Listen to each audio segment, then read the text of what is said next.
லோக்சபாவில் செனட்டில் 40% 60% பெண்கள் வந்து தான் அதிகமாக இருக்கிறாங்க. இன்னைக்கு வந்து ஒரு ஆப்பிரிக்க தேசம் வளர்ந்த பின்லாந்து, நார்வே ஸ்வீடன் போன்ற நாடுகளுக்கு ஈக்குவலாக பாலின சமத்துவத்தில் உயர்ந்திருக்கு.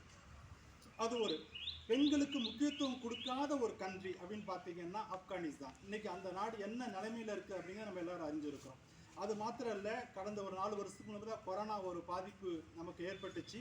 அதில் ஆண்கள் பிரதிநிதித்துவப்படுத்தக்கூடிய இந்தியா, பிரேசில், USA இந்த நாடுகளில் இருக்கிறத விட பெண்கள் பிரைம் மினிஸ்டராக இருந்திருக்கிற தைவான், அப்புறம் ஜெர்மன், அப்புறம் நியூசிலாந்துலாம் பார்த்தீங்கன்னா அங்கே டெத் ரேட் ரொம்ப ரொம்ப கம்மி. ஏன்னா சயின்டிஃபிக் எவிடன்ஸோட வருமுன் காப்போம் அப்படிங்கிற ஒரு நோக்கத்தோட பெண்கள் வந்து அதை சரி பண்ணியிருக்கிறாங்க. அது மாத்திரம் இல்லை, நம்மளுடைய பக்கத்து மாநிலத்தில் பார்த்தீங்கன்னா சைலஜா டீச்சர் அப்போ வந்து ஹெல்த் மினிஸ்டராக இருந்தாங்க.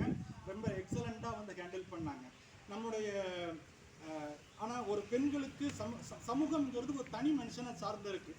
ஒரு தனி மனுஷன் ஒரு பெண்களுக்கு நீங்கள் முக்கியத்துவம் கொடுக்கணும்னா நம்ம கொடுக்க மாட்டாங்க. நம்மளுடைய அதேமாதிரி பொருளாதாரத்தில் கொடுக்கணும் அப்படின்னு பார்த்தீங்கன்னா, ஒரு ஃபார் எக்ஸாம்பிள் ஒரு ஜிஎஸ்டி கவுன்சில் ஸ்டார்ட் பண்ண சமயத்தில் ஒரு சானிட்டரி நாப்கின்க்கு 12% டேக்ஸ் போட்டிருந்தாங்க. ஏன்னா அதுக்கு டேக்ஸ் போடக்கூடாது, அது முக்கியமான ஒரு பொருள் சொல்கிறதுக்கு கூட அந்த ஜிஎஸ்டி கவுன்சிலில் ஒரு பெண் மெம்பர் கிடையாது. அப்போ ஒரு ஆணாதிக்க சமூகமாக இருக்கும்போது பெண்களுக்காக சிந்திக்கக்கூடிய ஆட்கள் இல்லை. அதனால சமூகத்திலையும் பெண்களுக்கு வாய்ப்புகள் கொடுக்கணும், பொருளாதாரத்திலையும் உயர்வு வரணும். இது எல்லாம் கிடைக்கணும் அப்படின்னா முதலாவதாக மேலிருந்து கீழே வரணும். அதிகார பரவலாக்கம் கீழிருந்து